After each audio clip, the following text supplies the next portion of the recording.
right now on 5 on Your Side at 10. Tonight, the end of the mall era. The Chesterfield shopping site will be leveled.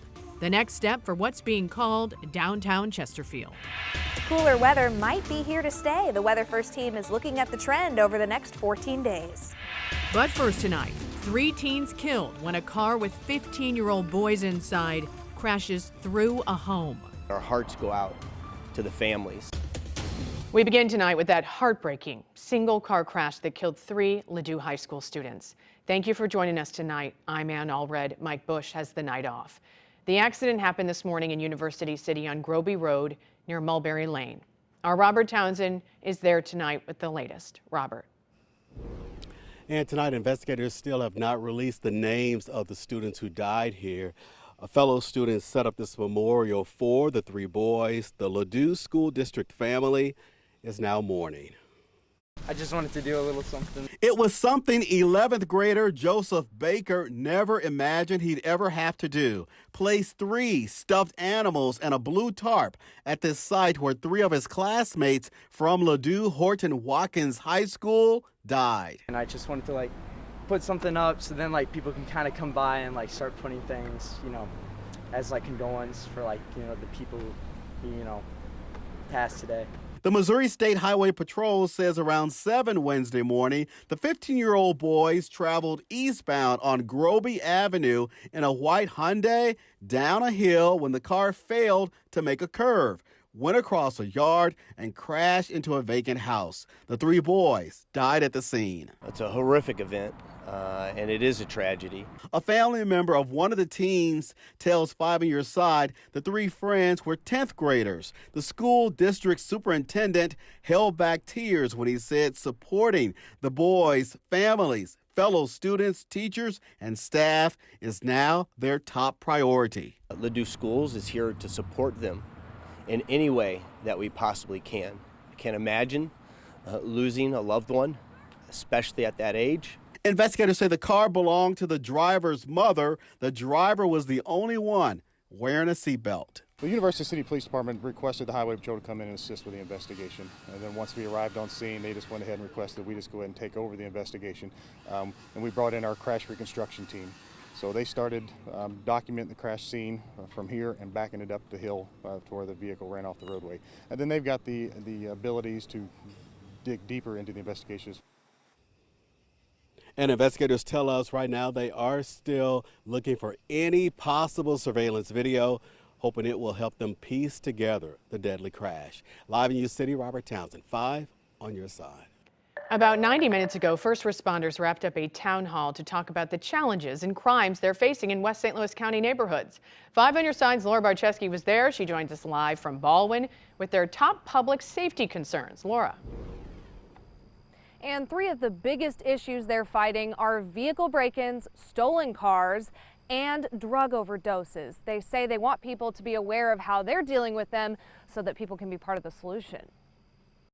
St. Louis County Police say in West County, property thefts from vehicles are down 36%. Thefts of car parts, specifically catalytic converters, are down 61%, and the number of stolen vehicles is down by 25%, all compared to last year. But that doesn't mean they want people to let their guards down. The fact that our efforts are out there and it's publicized that there's cameras, that these enforcement efforts are happening, we try to get that out in the media. That's part of prevention too, that if these individuals come out this way, we're looking for you, and we're gonna stop you, and we're gonna make the effort to arrest you. Manchester Police Chief Scott Wills says they continue to push a campaign called Lock It or Lose It, urging people to lock their vehicles because of the behavior they're seeing from thieves. The bad guys will walk down the street and they will just try doors, and every time it's a locked door, they go down to the next car and they just keep trying car doors until they can get into one. Chief Will says if you see someone trying to take your vehicle or your neighbors, don't try to take matters into your own hands. We have seen a lot of videos where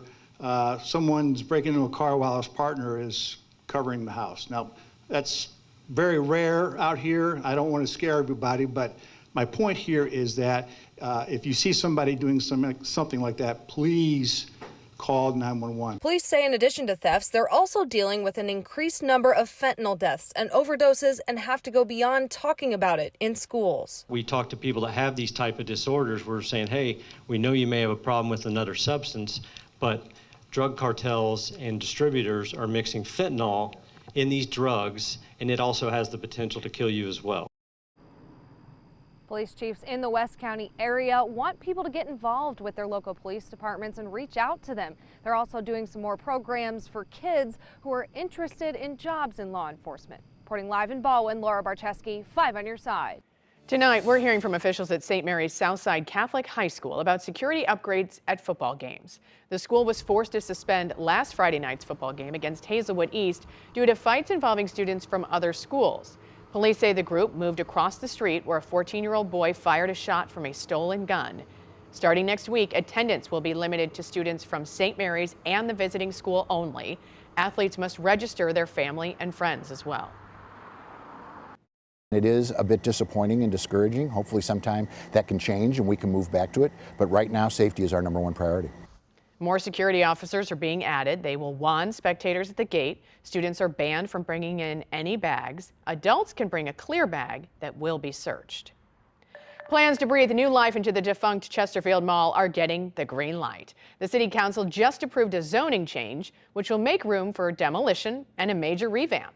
New tonight, Brent Solomon caught up with the mayor about what's next. If you've been to the Chesterfield Mall lately, you know it's only a shell of its former glory. No more Macy's or JCPenney. No more date night at the movies. For years, our residents, the #1 question, what are you going to do with Chesterfield Mall? Since the mall is private property, Mayor Bob Nation tells me there was little the city could do, except for change how the property is zoned, moving it from commercial to a mixed-use space, allowing for retail, offices, and more than 2,000 apartment units. Tuesday, City Council did just that. Getting to this point wasn't a slam dunk. There were some concerns and challenges along the way. Dillard's filed suit against the city, concerned about tax incentives for developers. The company asked the courts to make sure the store is not impacted by eminent domain. And then there were neighbors. Our two big concerns were density and mix of uses. We're also, of course, concerned about the traffic impact. So Citizens for Developing Downtown, also known as Preserve Chesterfield, worked with the developer and city leaders. They limited the number of housing. They limited the height of the buildings, reduced that from what would have been 300 feet down to 200 feet. Residential properties developed around a 3.5-acre park, and it's stipulated on the ground floor of those residents will be retail. We came to a resolution and we're thrilled to have reached a conclusion that we felt like we could support. Demolition of the mall site, except for Dillard's, is expected to begin late next year. Brent Solomon, 5 on your side. The next step for the developer is to submit site plans for each side of the property for the City Council to approve. Another legal battle over abortion rights in Missouri is playing out in a St. Louis courtroom. A hearing was held today. Jackson County Prosecutor Jean Peters Baker is suing the state. She's concerned about how prosecutors are supposed to interpret Missouri's restrictive abortion law. But the state believes Baker doesn't have a case, calling the lawsuit an attempt to slow down the legal process. You can't just sue because you don't like the abortion laws that are on the books. You have to have an actual injury. You have to be asserting somebody's rights. I'm really confident in our ability to actually win this lawsuit in the end. I'd like for us to be able to speed this up. No trial date has been set. COVID cases continue to rise across the country and here at home. Tonight, the CDC reports hospitalizations are up nearly 16% since hitting an all-time low back in June. St. Louis County health officials say around 150 new cases are reported to them every day, and they believe that number of actual cases is much, much higher since most people don't report their at-home positive test results. Tonight, our Verify team's looking into social media posts claiming the CDC said a new COVID subvariant is more contagious in vaccinated people compared to those who haven't received a shot. Here's Adiane Till. COVID-19 hospitalizations have been on the rise in the U.S. over the last few weeks. The World Health Organization and the CDC say they're closely monitoring a new, highly transmissible subvariant of COVID-19 in the United States called BA.286, nicknamed Pyrola. People on social media are speculating why this subvariant requires extra attention, including claims that the CDC said this new subvariant is more contagious in vaccinated people than it is in unvaccinated people. But is that true? Let's verify. Our sources are the Centers for Disease Control and Prevention and Moderna. In the CDC's August 23rd risk assessment for BA.286, the agency said the subvariant may be more capable of causing infection in people who have previously had COVID-19 or who have received COVID-19 vaccines. But what they didn't say is that the new subvariant is more contagious in vaccinated people than it is in unvaccinated people. The CDC didn't even compare the subvariant's transmissibility between vaccinated and unvaccinated people. In the August 23rd risk assessment, the CDC explained that it was comparing BA.286's transmissibility to that of other strains. So we can verify, no, the CDC did not say the new subvariant of COVID-19 is more contagious in vaccinated people than in unvaccinated people. An updated CDC assessment from August 30th said they believe the updated vaccine will likely be effective at reducing severe disease and hospitalization. And Moderna announced that clinical trial data show its new COVID-19 vaccine, which is pending FDA approval, is effective at protecting against BA.286. With your Verify, I'm Ariante Till. Tonight, sources close to the FDA say the agency will approve updated versions of the COVID booster as early as Friday. Once that happens, the CDC will issue recommendations on who should get it. What would you like for us to verify?